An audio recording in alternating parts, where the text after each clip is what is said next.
নমস্কার, আমি রান্নাঘরে অঞ্জনা আপনাদের সবাইকে স্বাগত জানাই। আজকে একটা নতুনত্ব শরবত রেসিপি নিয়ে চলে এলাম। এটা কোষ্ঠকাঠিন্য, সুগার, বদহজম, পেটের গ্যাস, অম্বল সব দূর করবে। আমাদের পেট থেকে যত রোগ হয়, তো আমাদের পেট সুস্থ থাকলে সব সুস্থ, পেট অসুস্থ থাকলে সব অসুস্থ। তো আমার সাথে থাকুন, দেখতে থাকুন। এই পেটের সমস্যা হলেই সব সমস্যা হবে। তো আমি কি এর মধ্যে উপকরণ নিয়ে নিচ্ছি, আমার সাথে থাকুন, দেখতে থাকুন। ভিডিওটা মিস করবেন না, পুরো ভিডিওটা প্রথম থেকে শেষ অবধি দেখে নেবেন। একটা সাবস্ক্রাইব করতে ভুলবেন না, আমার সাথে থাক।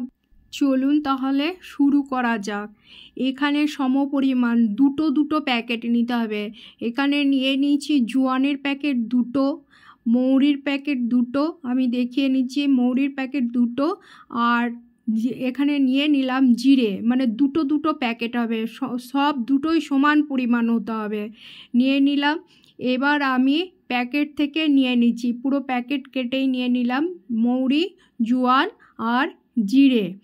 তো এবার নেওয়ার পরে আমি একটা চাকনি মানে চালু নিয়ে নিলাম। চালুনের মধ্যে ভালোভাবে চেলে নিলাম। চেলে নিয়ে যে নোংরাগুলো বালি থাকবে সেগুলো বেরিয়ে যাবে, যেহেতু প্যাকেটের পরিষ্কার তবুও আমি চেলে নিলাম। এবার আমি একটা কড়াই বসিয়ে নিলাম। কড়াইয়ের মধ্যে দিয়ে নিয়ে আমি 2 থেকে 3 মিনিট নাড়াচাড়া করে ভেজে নিলাম। ভাজা হয়ে গেছে, নামিয়ে নিলাম। হালকা ফ্লেমে ভাজতে হবে, খুব দরদরে আঁচে ভাজলে হবে না, পুড়ে যাবে। এই যে ভাজাটা দেখতে পাচ্ছেন কালারটা কত। এবার আমি মিক্সার জার নিয়ে পেস্ট করে নিলাম। পেস্ট হয়ে গেছে। এবার পেস্টটা আমি একটা ডিশের মধ্যে ঢেলে নিলাম। কালারটা কত সুন্দর, আর খুব যে মোটা আর মানে মোটাটা হবে না, মিহিটাই করতে হবে। এবার পেস্ট নিয়েছিলাম। এবার এর মধ্যে আমি একটা প্যানে জল গরম করে নিলাম, উষ্ণ গরম জলটা গ্লাসের মধ্যে নিয়ে নিলাম। নেওয়ার পরে যে আমি পেস্ট করে নিয়েছি 1 চামচ করে দিয়ে নিলাম।